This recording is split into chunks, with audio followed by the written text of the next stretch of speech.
गणतंत्र को हत्या करने पर बीजेडी अपचेष्टार परिसमाप्ति हेब मनमोहन सामल।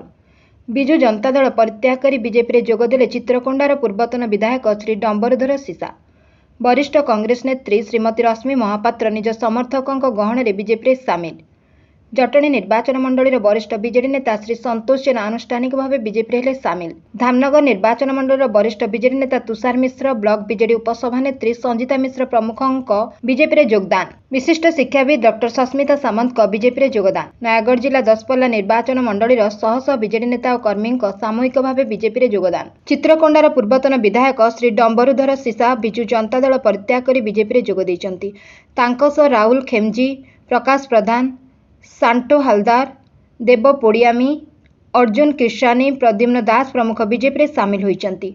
वरिष्ठ कांग्रेस नेत्री श्रीमती रश्मि महापात्र, जिला किसान कांग्रेस सभापति क्षीरोद बेहेरा, महिला नेत्री सोनलता साहू, रीना साहू, पूर्वतन सभापति चंद्रधर साहू, रमाकांत साहू, निरंजन मिश्र, प्रदीप कुमार पट्टनायक प्रमुख आनुष्ठानिक भाव बीजेपी सामिल होइचंती। खोर्धा जिला जटणी निर्वाचन मंडल वरिष्ठ बीजेडी नेता श्री संतोष जेना आज आनुष्ठानिक भाव बीजेपी योगदान करछंती।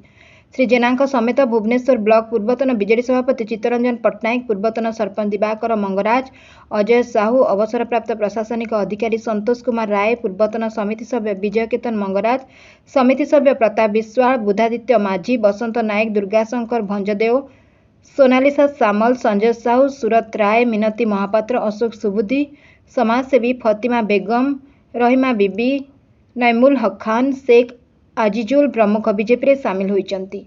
Bureau report 51 news agency.